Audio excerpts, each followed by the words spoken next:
in regards to I think Shotti either took a deal today or he pled guilty. He pled guilty. Okay. You know what I mean? To the charges. That was if you're not aware, Shotti was supposedly 6ix9ine's bodyguard, manager. I don't know what he was, just hung around him, I guess. Yeah. And I mean, he pretty much went down with 6ix9ine in the racketeering, case. He pretty much called in, you know what I mean, to a DJ out of New York, and went in, called the dude a rat and everything. But he did plead guilty to that. And I'm gonna play the audio real quick that I got here from the gentleman in 1 second. Let's gotta get it up. So this nigga's like he broke down every code and every rule out this motherfucker, bro. He's an ungrateful rat bastard, man. That's just that simple, man. But I forgive the little nigga after all that. You know what I mean? It's all good. Yeah, man, I get you, man. I lie to you. I think about everybody in there. You know what I mean? Everybody, my nigga. Like, it ain't cool. You get what I'm saying? It's all good, man. They probably give me a little 10 years or something, man. Shit like that, but it's all good, man. You know I'm good for this shit. Nah, I know your body, man. Your body different. That's the order. I know what it is, man. Trust me. What's going on with your... Forget my name, man. Huh? Push my artists and all that shit, man. Push my artists. I got artists still out there, man. Like, fuck with the team, bro. That's all. You know what I mean? Man, I'm asking for, bro. Just don't forget it. Don't forget I'm one of many, kid. Like, don't forget that. That's all I'm asking, bro. You feel me? Nah, I know, bro. Trust that, man. Trust me, bro. So, what do you think about the 6ix9ine case, though? Kansu, once again, about to come up. I think September is supposed to all culminate. But again, Shotti, I don't know if you know who he was. He was the bald-headed individual that would always be in the picture, beside 6ix9ine. Pretty much pleaded guilty, called in and called him a rat, and pretty much is going to stand up and take his charges. What are your thoughts on that whole situation?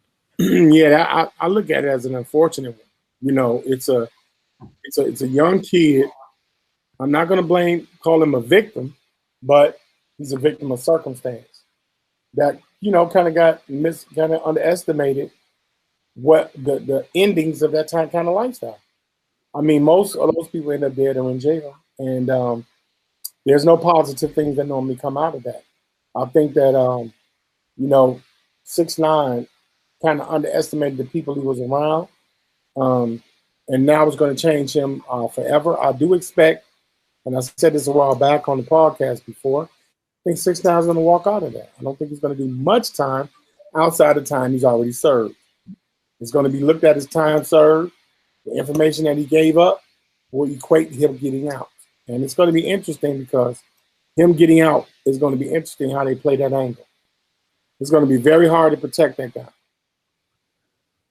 Yeah, I agree. Definitely. I agree too. Yeah, and in the audio that we heard of Shotti, basically said this to Punch, if I'm not mistaken. He's a rat bastard, but I ain't mad at the kid. I forgive him, or something like that. So I think he might have even in all the bullshit understood that this was a kid that was way over his head, not condoning anything that he did, not justifying anything that he did, because we've said this a number of times on the podcast, whether you're street, this or that. If you decide to go into that game and play that game, you got to play by its rules. In 2018, 2019, it seems like them rules have been thrown out the window, and it's all for survival. Just is me on me. So, Kansu, just coming out of here, out of Chicago, man. Appreciate you coming in here. Just final remarks on the whole Shotti situation in regards to him not being mad. Are you surprised, not surprised by him saying that? I'm not surprised, because why would you say anything else? A guy like Shotti is a real dude. It's just like Chicago. It's kind of mob-like. You don't speak on certain things, and Shotti is speaking on what he needs to speak on.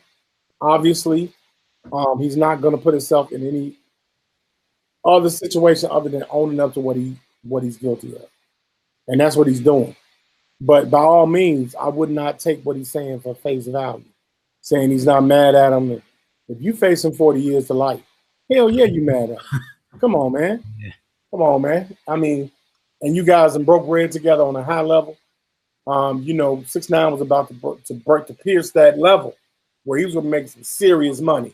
So all of those things were ruined by mismanagement and poor judgment by 6ix9ine. Shotti got a serious problem going on, but he's smart enough to know what he needs to say and when he needs to say it. Gangsters move in silence, but that's just what he's doing. You think that if 6ix9ine does, be released, because I think that he's also going to be released too. I don't think that, once September comes and everything, that would probably be the most time that he would do. Do you see him still being able to have a successful music career, if he gets released? That's a good question, man. I actually think he will. I said that too. I think it's going to be kind of a quasi thing, though. He's going to, after I look at him writing a book, I can see him talking about gang violence and stuff like that. And he's having his career, man. But, hey, oh, God, you know how the media is, man. I can really see this brother rapping again. I know it sounds far-fetched. People might just forget about it, man. Like one of those things is like, all right, he's a rap, but I like this song. You know what I mean?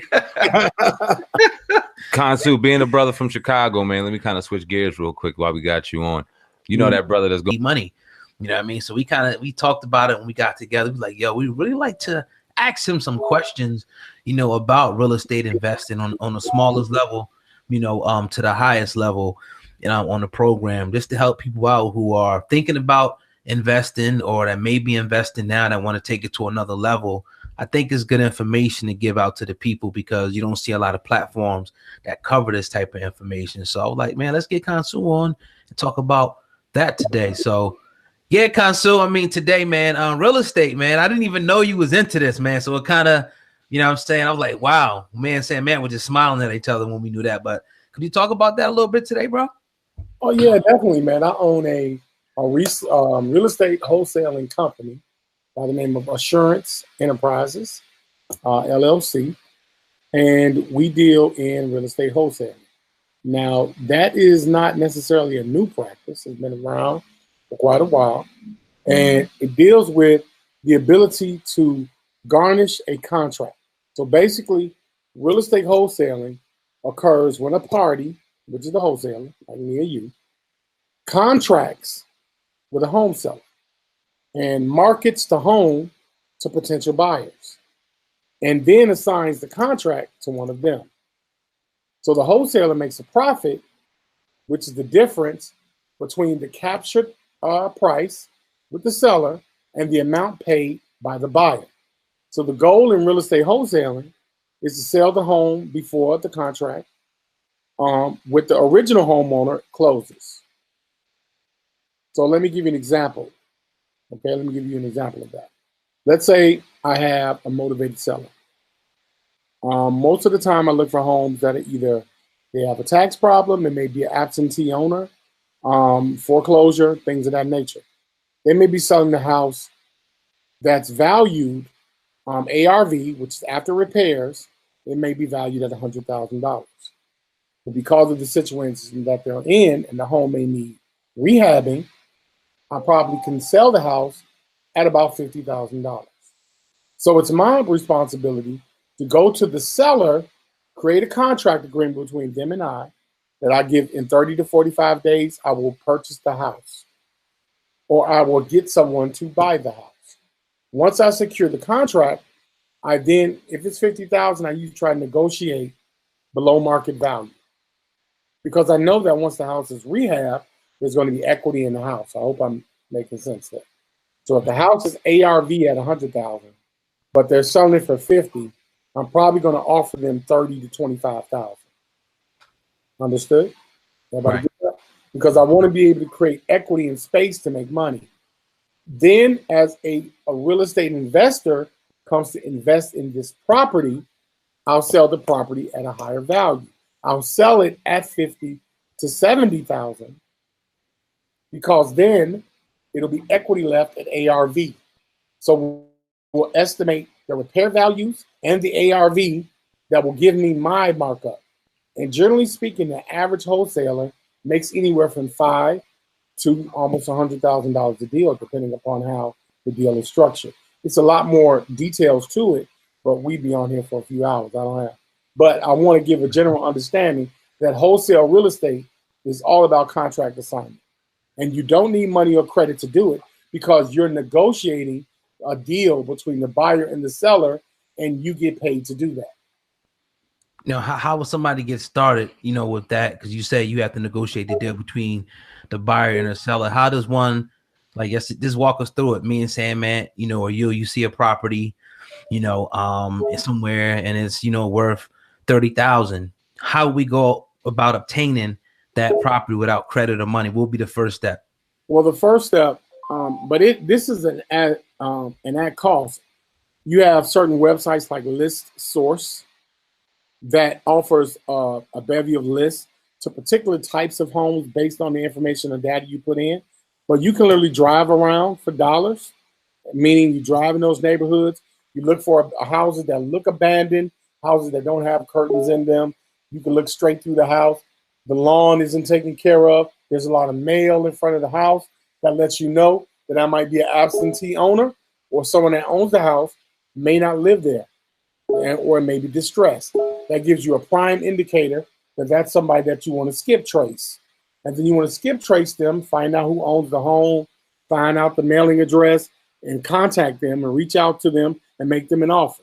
Let them know you're a real estate investor and you are looking to purchase the home. You're not looking to sell the home. That's the difference between a real estate agent or a broker, because you're coming with cash to buy the house. That's what makes this effective as a wholesaler. So you need to come in starting with some kind of capital. It's not like you could walk off the street and say, I want to get into this and I can go through a wholesale real estate agent or a wholesale retailer and go and do it without credit, you need some kind of money to start. No, that's not necessarily true. Well, the money you would need, let's just say, Sam, if we're talking literally, okay, maybe a tank of gas, mm-hmm, because you're going to be driving around. Maybe you got to pay a friend who has a car if you don't have a car to drive in the neighborhood and look for home. Maybe you need to go to the library because you don't have access to the internet because you can't afford it. mm-hmm. So logistically speaking, you need a couple of dollars, but you don't need great credit and you don't need thousands of dollars to get into the real estate investment game. You also have, when it comes to wholesaling, you can find a deal where a hard money lender will give you the cash to purchase the home, rehab it, and flip it yourself. So normally what I do as a consultant for real estate work is I will actually literally qualify someone to purchase property that I'm investing in. So I have an exit strategy the moment I buy the house.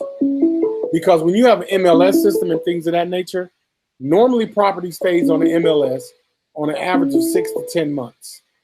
It takes on average that long to sell a property. Mm-hmm. And that can become a problem when you have multiple liabilities where you got to pay the light bill, keep the heating in the house, and you're trying to sell it at the same time, and you're paying taxes. Mm-hmm. So when you want to flip quickly, you actually want to pre-qualify people to purchase the homes that you're about to invest in. And you're flipping that home in 45 days. You're getting that house purchased, rehab, and then sold in a matter of weeks. Yeah, it makes a little more, sense. Now, what would you suggest? Somebody like start off with, as far as like price range, with house. Does it make a difference with that or anything? No, the market will dictate that. If I'm looking for a home